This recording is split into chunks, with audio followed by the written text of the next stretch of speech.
저 일주일 동안 잘 지내셨어요? 저는 막 먼지 때문에 눈이 다 아프고요. 그래서 눈물약을 그냥 갖고 다니고 그럴 정도로 먼지도 많고 바깥에 나가서 아주 혼났어요. 또 오늘 비가 와서 조금 낮은 것 같아요. 자, 저희가 지난 이제 5주 동안 여러분들이 이제 12소선지서 중에서 호세아, 요엘, 오바댜, 요나서. 그래서 이제 호세아서는 평소에 여러분들이 조금 읽었죠. 그죠? 또 요엘서도 사도행전 2장과 연결된 그 성령 강림에 대한 것과 연결해서 읽고, 아모스는 또 하나님의 공이라는 그 다림줄, 그죠? 다림줄 기억나시죠? 그래서 이 하나님이 다림줄 이렇게 들고 계시면서 그 환상을 이제 이 아모스가 보잖아요. 그래서 그 다림줄을 놓고 보니까 어때요? 아무래도 얘네들을 가만둬서는 안 되겠다는 거죠. 그 심판자 앞에서. 자, 그리고 이제 우리가, 에돔에 대한 그 하나님의 계획, 그 멸망으로 이끈다고. 에돔이 어떤 죄악을 저질렀다고 우리가 기억하고 있죠? 하나님의 선민 이스라엘 백성들을 아주 우습게 여기고 저들이 출애굽할 때도 못 지나가게 하고 바벨론에 멸망당하는 과정 속에 있을 때 바벨론의 편을 들고 이 유대 백성들을 아주 손가락질하고 그 멸망당한 상황에 대해서 즐거워하고 그런 이 에돔의 제약에 대해서 이제 하나님께서 에돔을 이제 멸망시키겠다는 거. 그게 이제 오바댜서고. 그리고 이제 요나서는 이제 우리가 그 유명한 그 요나가 이제 고래 뱃속에 들어가는 그건 뭐 애기들도 다 주일학교 아이들도 다 기억하고 있지만 물론 이 예수의 죽으심과 부활을 미리 예고하는 그 요나의 그 삼일 동안의 그 물고기 뱃속의 사건도 중요하지만 하나님이 이방인을 구원하시겠다고 이 유대 백성 가운데 요나를 들어서 어디로 가라 그래요? 니느웨로 가라 그러잖아요. 니느웨가 어디라 그랬어요? 아수르의 수도라 그랬어요. 그러면 그 당시 세계를 제패했던 이 아수르에 대해서도 하나님은 긍휼과 그들을 향해서도 구원에 대한 그 대상이 될 수 있다는 거. 그러니까 구약에서도 이미 이방인의 구원에 대해서 이 요나서가 아주 확실하게 우리에게 제시하고 있어요. 근데 요나가 거부하잖아요. 아, 쟤네들을 왜 구원시키냐고. 그죠? 그러니까 이 요나서에서는 우리가 물론 그 요나가 물고기 뱃속에 들어가면서 그 예수의 죽으심과 부활에 대한 그 예고에 대한 예언도 되지만 이 요나서에서 우리가 잊지 말아야 될 것은 이방인을 향한 하나님의 마음. 그러니까 구원이 이미 구약에서도 이방인에 대해서 하나님은 문을 열고 계셨다는 거. 그래서 제가 설명했잖아요. 복음은 모든 민족, 종이나 윗사람이나 남자나 여자나 할 것, 모두에게 열려 있다는 거. 그것이 복음의 보편주의라 그랬죠. 그죠? 복음의 세계성. 그러나 복음은 또 뭘 가지고 있다 그랬어요? 특수성. 복음은 예수가 아니고는 인간은 죄의 문제를 해결할 수 없고 하나님과 긴밀한 관계를 맺고 하나님과 화평의 관계를 맺고 하나님의 자녀가 될 수 없다는 거. 그러니까 그것은 어느 누구도 개입할 수 없는 절대적인 진리. 그래서 그걸 가리켜서 우리가 복음의 특수성이라 그랬잖아요. 그래서 복음의 보편성, 복음의 특수성을 꼭 기억하시라 그랬죠. 그래서 예수만이 구원자라는 거. 예수가 우리의 죄를 지고 십자가에 돌아가시는 그 희생의 제물이 되시고 화목의 제물이 되시는 것을 우리가 신앙 고백해야만이 우리가 뭐이 됩니까? 하나님의 자녀가 된다는 거. 자, 그것을 이제 제가 얘기를 드렸고, 오늘 이제 우리는 미가서를 공부하는데, 미가서에서는 우리가 오늘 아침에 이제 권사님이 오셔서, 아, 미가서에서 기억나는 거 하나 있으시대요. 그래서 뭐예요? 그랬더니, 아, 미가서에 그 메시아에 대한 예언이 나온다는 얘기를 하시는 거예요. 그러면 미가서는 공부 끝난 거예요. 그 유명한 얘기 있잖아요. 그죠? 베들레헴, 에브라다야. 그 나오잖아요. 거기에서 구원자가 오실 거라는 거. 그게 몇 년 전에? 이미 700년 전에. 700년 전에. 이 예언의 말씀이 메시아에 대한 예언. 그래서 여러분들 머릿속에 미가서 하면은 뭐 입력돼야 됩니까? 아, 메시아가 오신다. 메시아가. 어디에? 베들레헴 땅에. 베들레헴 시골이거든요. 시골이에요. 자, 그걸 이제 머릿속에 넣으시고 이제 우리가 미가서에 여러분들 그 프린트 본문을 보겠습니다. 미가라는 선지자는 우리가 읽었던 호세아서, 그 호세아, 아모스, 그리고 저 유명한 이사야와 거의 겹쳐지는 시대 선지자였어요. 그가 활동하는 시대 역시 북이스라엘이 아수르의 위협을 받아 멸망하기 직전이었어요. 근데 북이스라엘은 멸망 직전까지 아주 부를 이루고 나름대로 아주 그야말로 세상적인 시각으로 봤을 때는 뭔가 이루는 그러한 그 국가의 형태를 이루었지만 이 북이스라엘의 가장 큰 문제가 뭐였어요? 우상을 숭배했잖아요. 우상 숭배에 빠졌다는 거. 남유다 역시 아수르의 위협 아래에서 어려움을 겪고 있었어요. 왜냐하면 그 당대가 아수르가 세계를 제패하는 시대였어요. 그래서 여러분들이 역사적으로 볼 때 아수르의 시대, 세계사에서는 아시리아로 나오죠. 아수르의 시대. 그 다음이 누구 시대입니까? 바벨론의 시대. 그죠? 그리고 이제 바벨론의 시대에 이어서 바사의 시대. 그죠? 바사. 페르시아예요. 세계사에서는 페르시아예요. 페르시아의 시대에 이어서 누가 나옵니까? 헬라잖아요. 그리고 로마. 이렇게 연결되는 거예요. 자, 그는 영적으로 타락의 극에 달한 유다의 아하스 왕 시대를 거쳐 히스기야 왕 시대에 활약한 선지자입니다.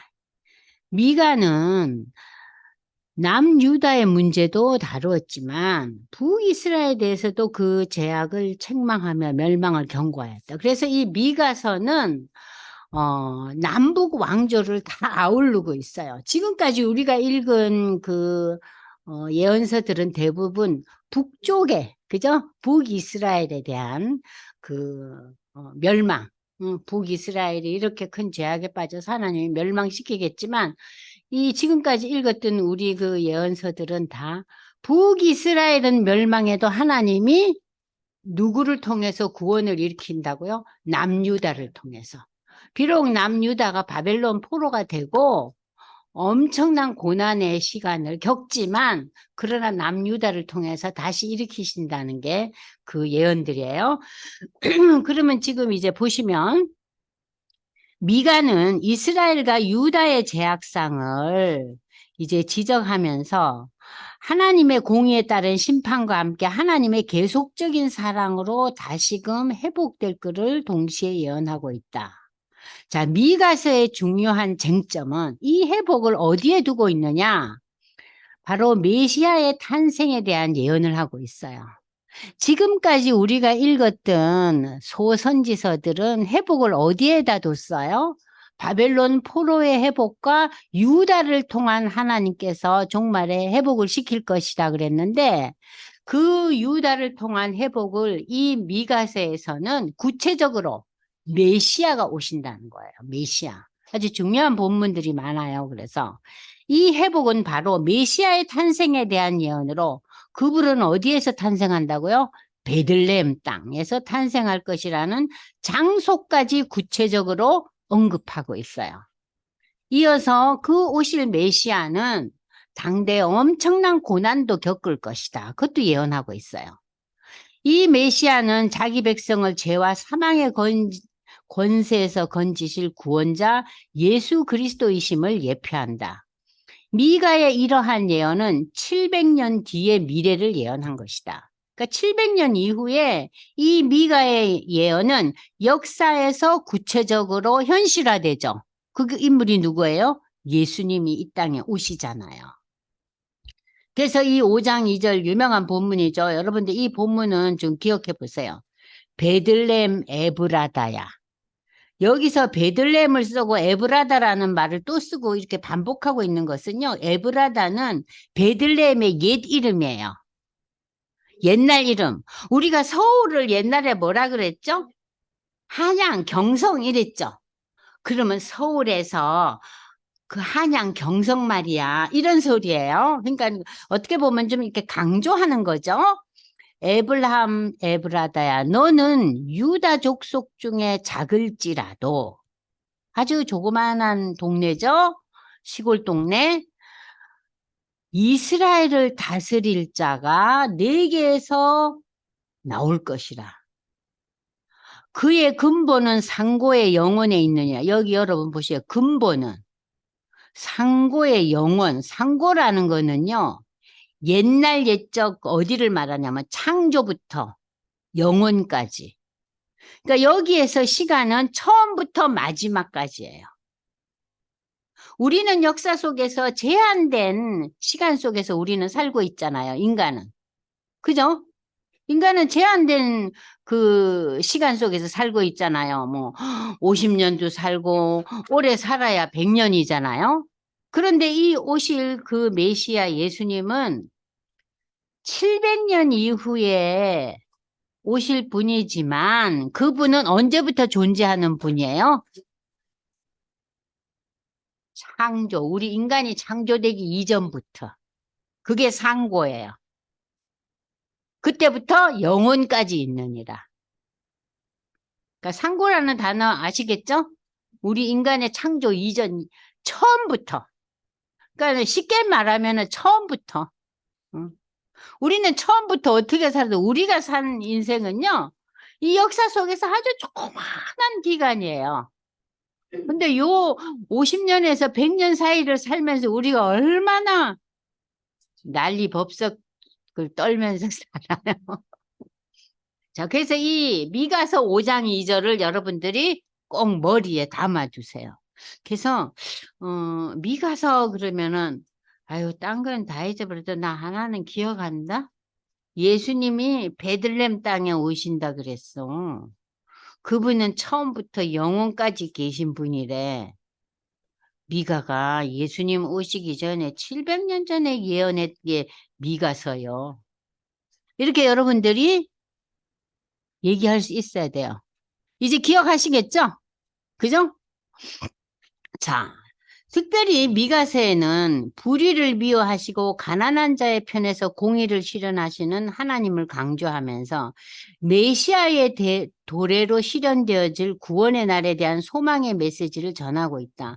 그러니까 여기서 왜 이렇게 그 공의에 대해서 하나님의 공의를 이렇게 강조하고 하나님의 긍휼 이런 걸 왜 강조하냐면요. 이 우리가 신앙이라는 것을 받아들이고 내가 하나님의 자녀 됐다는 것에 굉장히 감격하고 이젠 내가 좀 새로운 삶을 살아야 되겠다는 것은 우리가 세례받을 때 다 다짐해요. 그죠? 근데 우리가 실질적인 삶 속에서 사회적인 공의와 정의와 또 뭔가 이웃에 대한 그 마음 이런 것들이 얼마만큼 열려 있는가. 굉장히 인간이 이기적이잖아요. 예수 믿어도. 그죠? 그렇기 때문에 이걸 자꾸 강조하고 있는 거예요. 그러니까 우리가 구원은 신앙 고백으로 이루어지지만 구원 이후의 삶은 어때요? 삶 속에서 우리가 공의와 정의를 이루어 나가야 된다는 얘기를 강조하고 있는 거예요. 비록 하나님의 심판이 임박하고 있지만 미가는 확신에 차서 심판 이후에 이어질 메시아를 통한 신약시대의 메시아를 통한 구체적인 구원을 약속하고 있다. 그래서 이 구원 이후에 우리는 뭘 안 드려요? 제사를 안 드려요. 양을 죽여서 피를 뿌리고 그럴 필요가 없어요. 이처럼 하나님의 공의의 심판과 함께 메시아에 대한 예언을 담아 내용면에서 이사야의 축소판과도 같다. 이 얘기는 왜 썼냐면요. 구약 성경에서 메시아에 대한 예언, 예수가 오실 것이다, 구원자가 오실 것이라는 이 예언이 이사야서에 가장 많이 나오고 있어요. 여러분들 이사야서 얼마나 많이 나와요? 이사야 9장, 11장, 53장 엄청나게 예수에 대한 예언들, 뭐 고난받는 주의 종에 대한 얘기는 뭐 53장 이후에 계속 나오잖아요. 이렇게 이사야서가 그 메시아에 대한 예언을 가장 많이 담고 있는데 소선지서에서는 미가서라는 거예요. 그 메시아에 대한 예언이. 그래서 이사야서의 축소판이라 그러는 거예요. 이 미가서를. 자, 내용을 보면은요. 이제 1장에서 3장부터 이제 3장까지가 하나님께서의 그 남유다와 북이스라엘이 어떻게 저들이 하나님의 백성들이지만 하나님보다는 우상을 섬기고 저들의 마음이 딴 곳에 가 있느냐는 그런 그 내용을 담으면서 심판이 있을 수밖에 없다는 거예요. 그러니까는 하나님은 하나님의 백성이지만 하나님의 도를 벗어나면 어때요? 공의의 하나님은 거기에 대해서 오래 참으시지만 결국은 계산을 하시는 거예요. 네? 그래서 아모스가 뭐라고 해요? 제가 조금 전에 얘기했 측량자 이렇게 응? 이렇게 다뤄본다는 거예요. 자, 그러나 4장에서 5장까지는 메시아 왕국을 이야기하고 있어요. 메시아, 예수가 오시고, 그리고 6장, 7장은 이 메시아가 올 텐데, 너희가 어떻게 해야 될 거냐? 너희가 회개하고, 앞으로 올 그 메시아를 바라보면서 구원에 대한 소망을 가지고 하나님의 백성답게 살으라는 거죠. 자, 이처럼 미가서는 메시아로 오실 예수 그리스도의 초점이 맞추어져 있다. 이미 700년 전에. 자, 여러분들 이제 미가서 하면은 메시아로 오실 예수님이 베들렘 땅에 오신댄다. 그거 하나만 기억하셔도 미가서 전체를 아우르고 있어요. 자, 저자는 이제 미가죠. 응? 자, 기록 동기를 한번 보시겠어요? 메시아 왕국에 대한 예언을 위해서 기록됐고 마지막 날, 여기서 마지막 날은 구약 시대의 그 마무리가 되는 때 이르러서 칼을 쳐서 보습을 만들고 창을 쳐서 낫을 만들 것이라는 표현이 미가서에 나오는데 이게 뭡니까? 칼과 창은 뭘 의미해요? 전쟁을 의미하죠? 그러면 보습과 낫은 뭐예요? 농기구죠. 그러면은 전쟁의 시대에서 우리가 인간이 서로 암투를 벌이고 서로 시기 질투하고 이렇게 전쟁 가운데 사는 인간들이 자, 예수님이 오시니까 농기구를 사는 평화의 시대가 온다는 거예요. 평화의 시대. 메시아 오시는 마지막 날에는 더 이상 무기가 아니라 보습이나 낫 같은 농기구, 구자가 빠졌어요. 농기구가 필요한 평화의 나라가 도래할 것을 예고하였다. 그래서 미가서는 당시 지배계층들의 죄악에 대한 하나님의 심판과 또 신앙인들의 그 형식적인 신앙생활에 대한 하나님의 혐오감, 사회 정의의 실현, 용서의 하나님, 언약에 신실하신 하나님을 드러내 보여주려고 기록했다. 영적으로 점점 더 부패해지는 이스라엘을 향해 영적인 회복과 함께 사회적인 윤리 도덕도 회복돼야 된다는 거예요. 그러니까는 복음은 항상 첫 번째는 뭐예요? 첫 번째 단추는 우리가 신앙의 고백이지만 두 번째는 뭐예요? 신앙 고백 위에 우리가 정의와 공의에 대한 마음이 삶이 실천이 따라야 된다는 얘기를 지금 여기서도 하고 있는 거예요. 그리고 장차 오실 메시아가 이 땅에 참 평화와 정의를 실현하여 하나님 나라에 대한 복된 소망을 제시하면서 이스라엘 백성들로 하여금 회복과 소망의 메시지를 전달하려고 기록했다. 사실 이렇게 구약에 많은 예언서들이 예수의 오심에 대해서 초점을 맞추고 있잖아요. 그런데도 예수님이 오셨을 때 유대 백성들은 예수를 메시아로 인정 안 하잖아요. 그래서 결국 이 예수가 십자가에 못 박혀 돌아가시잖아요. 자, 그럴 때 보면은 참 하나님의 그 택한 백성들도 얼마나 형식적이고 저들의 신앙이 현실적인 시야를 벗어나지 못했기 때문이에요. 우리가 영화를 봐도 그렇죠. 예수님 얼굴이나 모든 그 분위기나 삶이 어때요? 물론 뭐 죽은 자도 살리시고 물을 포도주로 만드시고 병든 자를 고치시고 소경의 눈을 뜨게 하시고 이러한 놀라운 이적을 행하시지만 당대 로마를 거꾸로 들이진 않았잖아요. 그러니까 이 유대인들은 예수를 절대로 메시아로 못 받아들이는 거예요. 그러니까 우리 인간들의 마음속에는 뭐가 제일 중요해요? 오늘의 현실이 중요한 거예요. 이 놀라운 예언서가 기록되고 선포되었음에도 사람들은 무엇이 제일 중요해요?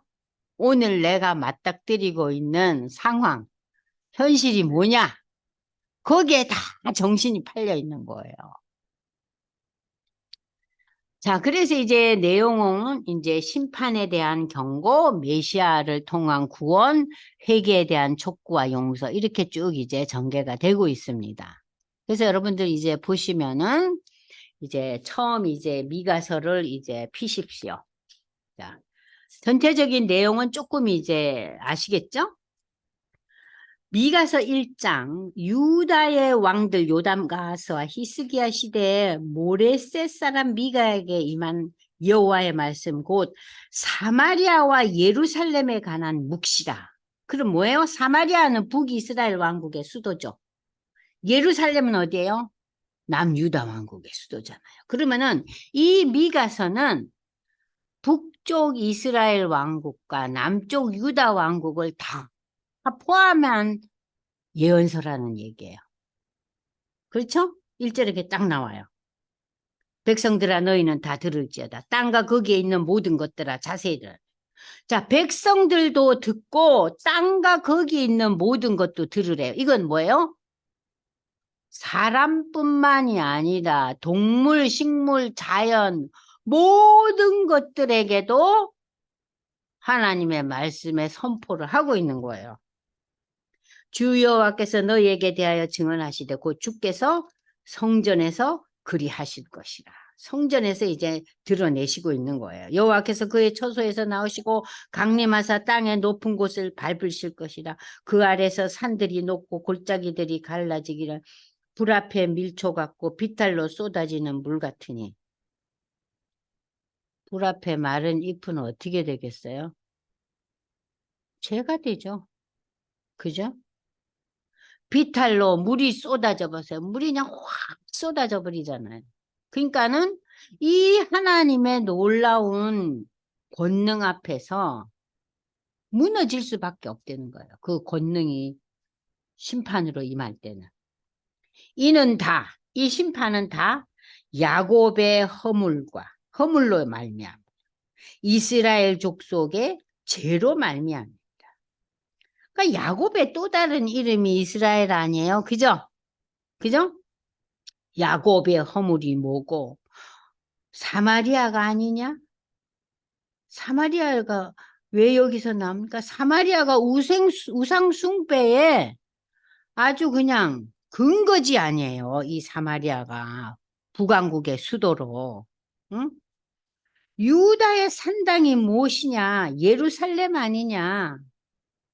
자, 여러분들 여기 보시면은요.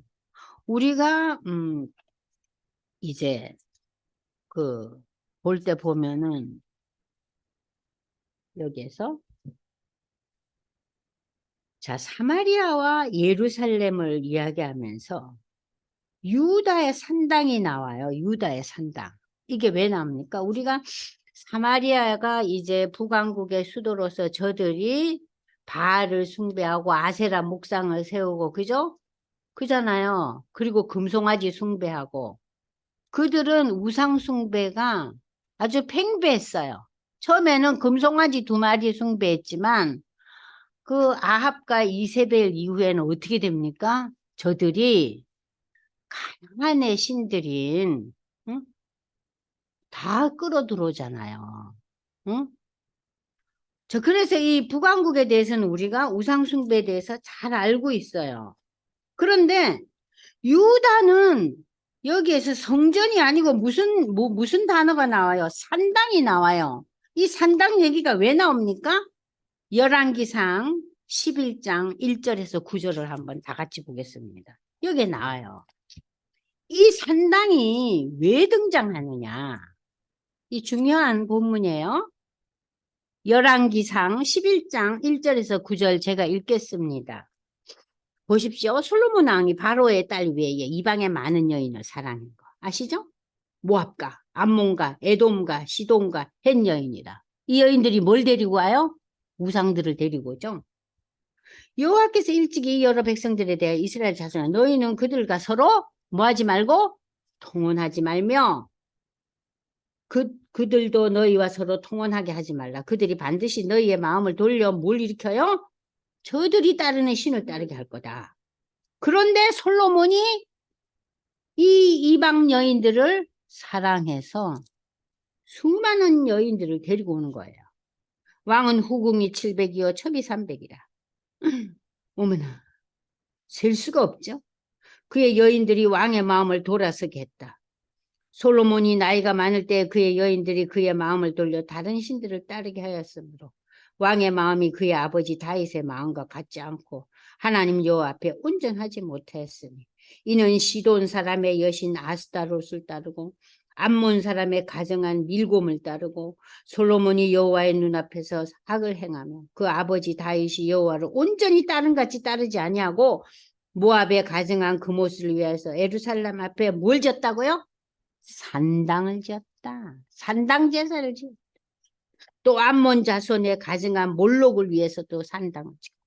그가 또 그의 이방 여인들을 위하여 다 그와 같이 한지라. 그러니까는 산당을 여러 개 지어가지고 그 여인들이 자기의 신들에게 분양하며 제사하게끔 만들어준 장본인이 솔로몬이에요.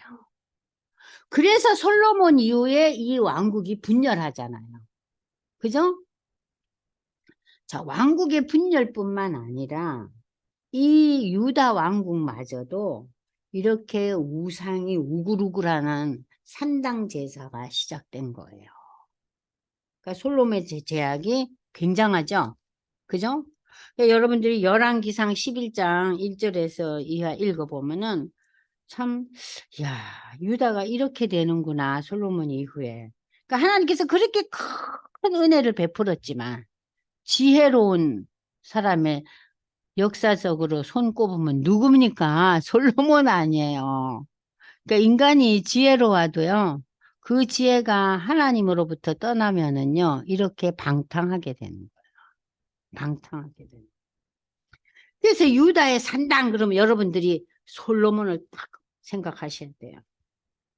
이러므로 내가 사마리아를 들에 무더기 같게 하고 포도심은 동산 같게 하여 또 그 돌들을 골짜기에 쏟아 그 기초를 드러내면 기초를 드러낸다는 게 뭐예요? 땅에 이 사마리아의 성이 거대했대요. 근데 그게 다 엎어지고 땅에 기초만 남으면 뭐예요? 흙과 돌만 있는 거예요. 그러니까 지금 사마리아의 멸망을 얘기하는 거예요. 그 새긴 우상들 다 부서지고 음행의 값은 다 불살라지며 내가 그 목상들 다 깨트리니 그가 기생의 값으로 모았은즉 그것이 기생의 값을 여기 독특한 표현하죠? 기생이라는 소리가 뭡니까? 음행이라는 의미예요. 응? 음행하여서 저들이 그 잡신들에게 우상들에게 뭘 치러요? 제사들이잖아요. 그걸 기생의 값이라고. 저들의 신앙이 그렇게 쌓여졌은죠. 기생의 값으로 돌아 우상한테 바친 거 우상 앞으로 돌아갈 거다. 나는 그런 거 안 받는다는 거예요. 이러므로 내가 애통하며 애곡하고 벌거벗은 몸으로 행하며 들깨같이 애곡하고 타조같이 애통한. 여러분 애통하고 애곡한다. 막 너무너무 너무 기가 차고 사람이 어떻게 표현할 수 없는 그 아픔을 가지고 우는 거를 애통애곡이라 그랬죠. 벌거벗은 몸으로. 들깨처럼 타조처럼. 그냥 동물이 이렇게 고통스럽고 어려울 때 동물의 그 울음들 있잖아요. 어? 내가 그렇게 애통해 한다는 거예요. 이는 그 상처는 고칠 수 없고 그것이 유다까지 이르고 어디에서부터? 북왕국부터 유다까지 이렇게 죄악이 편만해졌다는 거예요. 내 백성의 성문 곧 예루살렘에도 미쳤다. 예루살렘은 하나님의 도성 아니에요? 근데 이 예루살렘까지 이렇게 됐다는 거예요. 여기 10절에서부터 여러분들이 15절까지 보면은 가드, 샤빌, 마론, 라기스, 마레스 이런 여러 지명이 나요. 근데 이런 여러 지명들에 대해서 여러분들이 너무 신경을 쓰지 말고 이 모든 지명은 유다의 작은 성읍들이에요. 그러니까 그 성읍들을 다 들먹이면서 지금 알리지 말고 도무지 울지 말지어다 내가 베들레헴에서 티클에 굴렀도다. 다 이게 유다 족속의 성읍들이에요. 그러니까는 유다 전역에 남유다 왕국의 그 밑에 그 유다 지파의 땅이에요. 특별히. 그럼 여러분들이 유다 왕국은 어느 지파와 어느 지파가 하나가 돼서 세운 왕국이죠? 그렇죠. 그죠? 유다와 베냐민 지파인데 요 지역들은 다 유다 지파가 받은 땅들이에요. 그러니까는 서쪽 땅이에요. 동쪽 땅을 이제 베냐민 지파가 받죠. 자, 그런데 이 땅들이 다 수치를 당하고 애통해하고 이 땅들이 다 거덜이 난다는 거예요. 마롯 주민이 근심 중에 복을 바라니 이는 재앙이 여호와께로 말미암아 예루살렘 성에 라기스 주민아 너는 준마의 병거를 메울지어다. 라기스는 땅 시온의 죄의 근본이니. 이 라기스 지역이라는 것은 왜 이렇게 얘기했냐면은 이 라기스가 제일 먼저 그 우상 숭배를 받아들이는 그러한 지역이었대요. 그래서 이 라기스에 대해서 준마의 병거를 메울지어다. 라기스는 딸 시온의 죄의 타락의 본거지다. 이는 이스라엘의 허물, 북왕국의 허물이 너한테서 시작됐다는 거예요. 이 땅이 제일 먼저 우상을 숭배하고 이 유다 지파의 그 땅 가운데서 이 라기스 그 지역 사람들이 제일 먼저 하나님께 불순종하고 우상을 숭배했기 때문에 이 라기스 너희 주민들아 너희는 북왕국 이스라엘이 지은 죄를 너희가 제일 먼저 했다 이 얘기예요. 이러므로 너는 가드 모레셋에 작별하는 예물을 줄지어다. 악삽의 집들이 이스라엘 왕들을 속이리라. 마라세 주민아 내가 장차 너를 소유할 자로 내게 이르니 이스라엘의 영광이 아둘람까지 이를 것이니라. 자, 이 얘기가 다 뭔 얘기입니까? 너는 내 기뻐하는 자식으로 인하여 내 머리털을 깎아 대머리 같게 할지어다. 내 머리가 크게 벗어지게 하기를 독수리 같게 할지어다. 이는 그들이 사로잡혀 너를 떠났습니다. 대머리가 뭐예요? 우리가요 너무나 속 터지고 마음을 가눌 수가 없을 때 옛날에 머리털을 뜯었다 그러죠. 수염을 뜯고 기억나세요? 수염을 뜯고 머리털을 떼서 얼마나 애통하고 속이 뒤집어지면 머리털이 뜯어져 가지고 뭐 됐어요? 대머리. 그러니까 엄청난 그 애통함 그리고 저들의 그 애고 그런 거를 너희가 겪게 할 거라는 거예요. 그래서 네 머리가 독수리 같게 할지어다. 사람의 모습이 아니고 짐승의 모습이래. 이는 그들이 사로잡혀 너를 떠났습니다. 자, 여기서 그러니까 후반부에 여러분들이 너무 집중 안 하셔도 돼요. 이건 뭐냐면은 유다 지파의 그 남유다 왕국 안에서도 유다 지파의 그 지역이 먼저 우상을 많이 숭배했다는 얘기예요. 그래서 이 미가가 그 지역에 대해서 그 멸망에 대한 내용을 계속하고 있는 거예요. 그래서 맨 마지막에 무슨 얘기가 나와요? 대머리가 돼. 얼마나 쥐어뜯고 애통해 했으면 그만큼 하나님이 큰 아픔을 줄 거라는 거예요. 그 아픔이 뭐예요? 바벨론 포로되는 거 아닙니까? 예? 이해되셨어요? 예. 그래서 결국 그들이 사로잡혀 너를 떠난다. 이건 뭐예요? BC 586년 바벨론 포로 되는 거 멸망하는 거예요. 그들이 침상에서 죄를 깨하며 악을 꾸미고 날이 밝으면 그 손에 힘이 있으므로 그것을 행하는 자는 화 있을진지. 밭들을 탐하고 빼앗고 지금 1장에서는 지금 여러분들 무슨 얘기예요? 하나님 앞에서 다른 우상을 섬긴 죄악에 대한 얘기를 하고 있죠. 사마리아가 심했고 북왕국이 심했고 그 다음에 유다도 그랬다. 그 얘기죠. 그래서 바벨론에게 멸망할 거다 그 얘기예요. 근데 2장에서는 뭐냐? 너희가 우상만을 숭배한 게 아니고 너희가 하나님의 백성인데도 어떻게 이렇게 도덕이 무너지고 윤리가 무너지고 공의와 정의가 너희 삶에서 다 빠져버렸냐? 부패하고 부도덕해졌다. 그래서 그들이 뭐예요? 죄를 꾀하고 악을 꾸미고 밭들을 탐하여 빼앗고 집들을 탐하여 차지하고 남자와 그의 집과 사람과 그의 산업을 강탈하도다. 뭐예요? 탐욕의죄. 이건 뭐예요? 1장이 신앙적인 측면이라면 2장은 뭐예요? 삶에 대한 얘기예요. 삶에 대한 죄악이에요. 그러므로 하나님께서 이 족속에게 재앙을 계획했어요. 너희의 목이 이에서 벗어나지 못하게 또한 교만하게 다니지 못해 이는 재앙의 때라. 그때 너희를 조롱하는 시를 지으며 슬픈 노래를 불러 우리가 온전히 망하게 되었다. 응? 그러므로 여호와의 회중에서 분깃에 줄을 댈 자가 너희 중에 하나도. 분깃에 줄을 댄다는 것은요. 유업을 받지 못한다는 소리예요. 그러니까 우리가 아들이 몇 있는데 그냥 땡깡 부리고 미리 다 받아먹고 온갖 타락된 인생을 살면서 부모가 미리 분배한 거를 다 까먹었어요.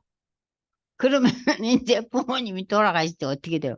걔는 유업이 없는 거예요. 지금 그걸 얘기하는 거예요. 너 이제 나한테서 받을 거 없다는 거예요. 응? 네가 너무 강탈하고 너무 죄악이 커서.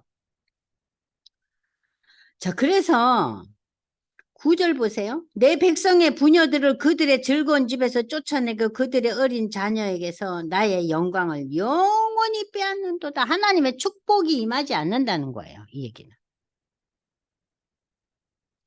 반드시 멸하리니 그 멸망이 크리라. 10절 보세요. 자, 그래서 12절 야곱아 내가 반드시 너희 무리를 다 모으며 이렇게 멸망이 크지만 반드시 이스라엘의 남은 자를 모으고 그들을 한 처소에 두기를 보스라의 양떼같이. 보스라의 양떼라는 것을 여러분 이렇게 줄을 쳐 놓으세요. 이 보스라 지역은 아주 융성한 목초지였어요. 그래서 양떼들을 목자들이 잘 다스리고 잘 먹인 지역이 이 보스라 지역이래요.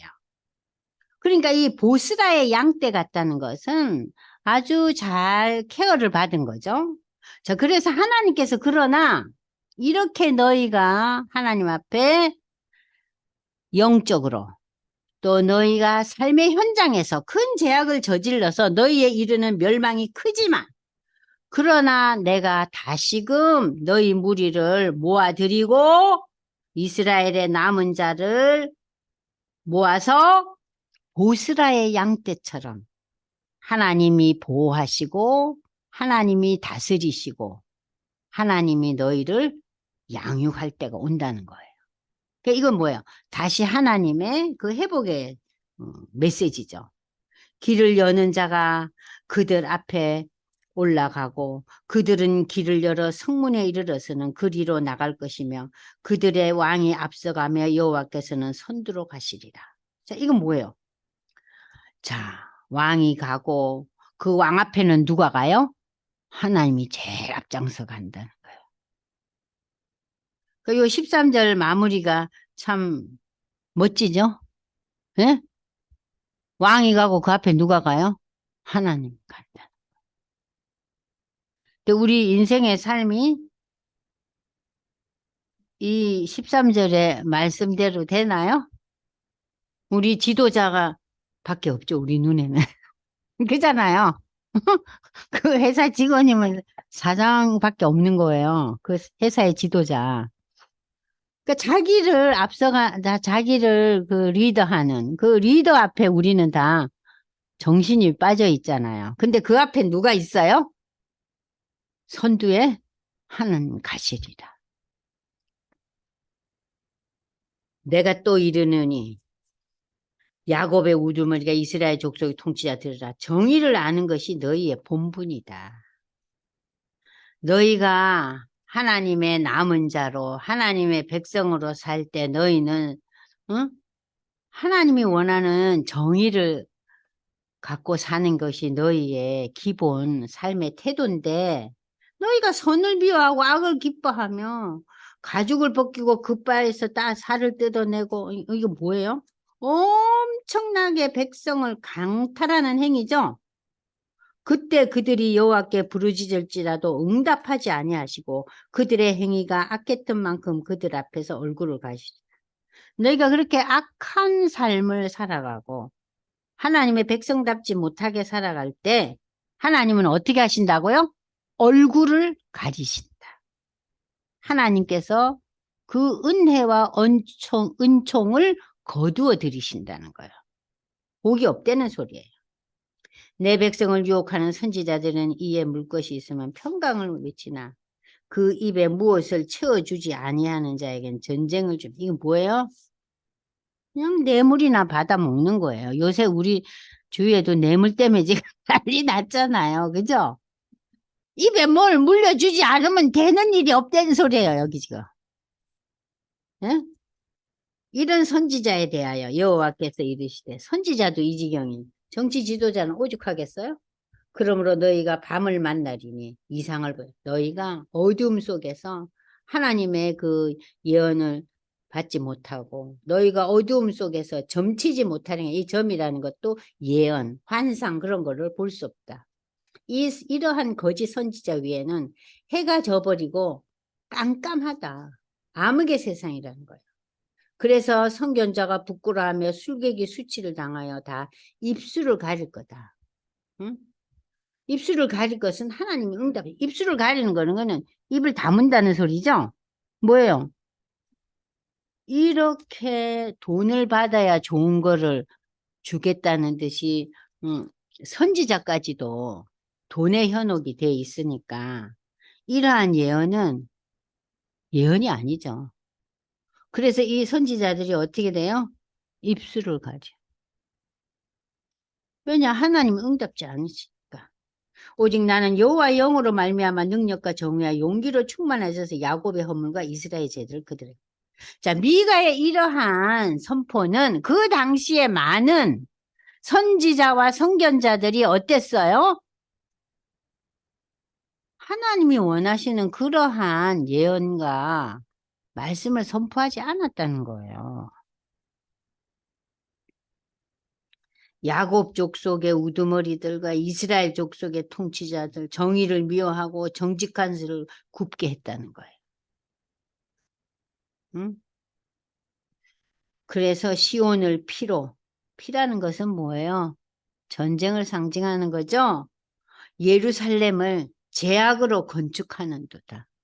전쟁과 죄가 난무했다는 거예요. 그들의 우두머리들은 뇌물을 위하여 재판하고 제사장들은 지가 받을 싹쓸 위해서 교훈하고 선지자는 돈을 줘야지 점치고 예언을 하고 그러면서도 여호와를 의뢰하여 이르기를 여호와께서 우리 중에 계시지 아니하냐 재앙이 오라. 이렇게 하나님 앞에서 뇌물과 싹쓸 돈을 원하는 이 지도자들이 저들의 입술로는 무슨 얘기를 해요? 아, 우리는 재앙 없어. 우리는 하나님의 백성이야. 우리가 하나님의 다스림을 받고 있지 않느냐. 제가 이런 신앙을 뭐라 그랬어요? 혼합주의 신앙이라 그랬죠? 그죠? 한편으로는 하나님의 실존과 하나님에 대한 신앙을 인정해요. 인정해요. 알아요. 그러나 한편으로는 뭐예요? 산당에 가서 이방신들 앞에서 우리에게 축복해 주소서. 바알신과 특별히 아세라 목상이 지향하는 그 신들의 세계는 풍요예요. 여러분들 얼마나 풍요에 대해서 우리가 마음이 빼앗겨져 있어요. 물질적인 풍요. 그러니까 하나님 우리에게 함께 하신다는 거예요. 그렇게 거짓된 그 예언과 거짓된 리더십을 발휘하면서도 저들이 우리한테 누가 있다 그래요? 하나님이 있다는 거예요. 이러므로 너희로 말미암아 너희는 누구예요? 유다의 지도자들, 우두머리들, 제사장들, 선지자들, 왕과 그 왕의 그 옆에 있는 지도자들. 너희로 말미암아 시온은 갈아엎은 밭이 되고 예루살렘은 시온도 예루살렘을 지칭하는 거예요. 예루살렘은 무더기가 되고 돌무더기가 되고 성전에 사는 수풀의 높은 곳이 되리라. 성전은 사라지고 자 여러분들 이렇게 건축물이 불타고 사라지고 난 뒤에 10년, 20년, 50년, 100년이 되면 거기가 뭐야 돼요? 잡초가 돼. 잡초가 자라면 숲이 돼요. 아름다운 숲이 아니라 황폐한 숲이죠. 그렇게 된다는 거예요. 왜냐? 저들의 혼합주의 신앙. 그죠? 혼합주의 신앙. 기가 막히죠. 그래서 끝날에 하나님의 날 종말에 이르러서 여호와의 전 성전 산이 산들의 꼭대기에 굳게 서며 작은 산들에 뛰어나간 민족들이 그리로 몰려갈 것이다. 그러나 종말에 하나님의 날에 많은 이방 사람들이 가며 이르기를 오라 우리가 여호와의 산에 올라가서 야곱의 하나님의 전에 이르자 그가 그의 도를 가지고 우리에게 가르치라. 종말에 이방인들이 몰려와 가지고 하나님의 도를 사모하는 거예요. 우리가 그의 길로 행하리라니니 이는 율법이 시온에서부터 나올 것이요 여호와의 말씀이 예루살렘에서부터 나올 것이요. 여러분들 신약 시대에 예수님과 12 제자들과 예수님의 승천 이후에 마가의 다락방의 기도, 성령의 그 임함, 성령 강림 일어나죠? 그리고 거기에 뭐가 세워져요? 예루살렘의 교회가 세워지잖아요. 지금 그 얘기예요. 예루살렘이. 지금 비록 이렇게 엉망진창이 되어 있어도 결국은 예루살렘에 뭐가 일어나요? 성령 강림이 일어나고 거기서 새로운 시대가 이제 일어난다는 거예요. 우리가 그걸 역사적으로 우리는 오늘날은 이 예언이 이루어진 어떤 부분들에 대해서 역사적으로 우리는 알 수 있잖아요. 그런 의미에서 우리는 이 시대 사람들보다 어때요? 역사의 현장을 우리는 여러분들 사도행전에서 다 보았잖아요. 그러니까 우리는 어떤 의미에서는 복이죠. 그걸 봤으니까는 증거를 봤으니까 더 확실하게 믿을 수 있죠. 그가 많은 민족들 사이를 심판하시며 먼 곳 강한 이방 사람을 판결하는 무리가 여기 나옵니다. 이 시대에 칼과 창이 보습과 낫이 되고 다시는 전쟁을 연습지 않고 평화의 나라가 임한다는 거예요. 그러면서 각 사람들은 자기 포도나무 아래와 자기 무화 나무 아래에 앉아 있을 것이다. 지거 아래 앉아 있다는 거예요. 남의 것 탐하지 않는다는 얘기예요. 아까는 어땠어요, 우리? 3장 1절 2절에서 응? 남의 걸 탐하잖아요. 그죠? 그들을 두렵게 할 자가 없으리니 이는 만군의 여호와의 입이 이같이 말씀하셨습니다. 만민이 각각 자기의 신의 이름을 의지하여 행하되 많은 지구상의 사람들이 자기가 의지하는 신들을 의지하고 부르짖지만 오직 우리는 우리 하나님 여호와의 이름을 의지하여 영원히 행하리로다. 여호와께서 말씀하시되 그날에는 내가 저는 자를 모으며 쫓겨난 자와 한남밖에 한 자를 모으고 발을 저는 자들은 남은 백성이 되게 하며 발을 전다는 건 뭐예요? 힘이 없고 영향력을 발휘할 수 없는 그러한 소외된 사람들, 그런 사람들마저도 남은 백성, 남은 자, 하나님의 백성 되게 하며 멀리 쫓겨났던 자들이 강한 나라가 되게 하고 나 여호와가 시온산에서부터 이제부터 영원까지 그들을 다스리라 하셨네. 저는 이걸 읽으면서요. 멀리 쫓겨났던 자들이 강한 나라, 우리나라도 얼마나 뭐 이조시대 우리가 얼마나 중국으로부터 또 일본으로부터 엄청난 수모를 당하고 살았잖아요. 임진왜란, 응?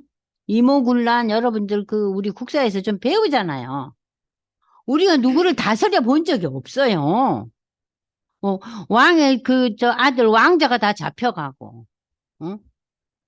아, 너무 기막힌 시대에 우리 백성들이 살았는데 우리나라가 요즘 우리나라가요 세계 10대 강국에 들었어요. 10대 강국에 들었잖아요. 거기에 대통령이 초청을 받고 정말 꿈도 못 꿨잖아요. 그 요즘 10대, 20대, 30대 애들은 우리나라가 얼마나 어려움과 궁핍한 나라였던가 애들이 몰라요. 모르죠? 몰라요, 아이들이. 근데 우리나라가 근데 그렇게 정말 세계에서 이름도 빛도 없이 어려움만 당한 나라인데 요새 그냥 우리나라 제품들 너무 좋잖아요. 그죠? 자, 그것이 우리가 하나님을 믿는 그 우리나라 사람들이 외국에 가면 제일 먼저 하는 게 뭐예요? 교회를 세워요. 물론 교회를 통해서 아픔도 있고 상처도 있고 교회 안에 갈등도 있긴 하지만 그러나 우리가 먼저 세우는 게 교회더라고요. 그래서 하나님께서 이 나라를 축복하시는가 하는 생각이 들더라고요. 자, 강한 나라가 되게 하고 나 여호와가 시온산에서부터 영원까지 그들을 다스리라.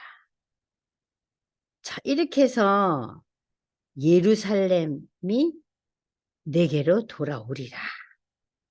뭐예요? 회복에 대한 메시지가 계속 나와요. 자, 딸 시온이여 해산하는 여인처럼 힘들여 나을지어다. 이제 내가 성읍에서 나가서 들에서 거주하며 또 바벨론에 이르러 거기서 구원을 얻으니 여호와께서 거기서 너를 내 원수들의 손에서 속량하여 내시리라. 시온이여 해산하는 여인처럼 힘들여 나을지어다. 이거 이제 여러분들한테 제가 설명 다 할 거예요.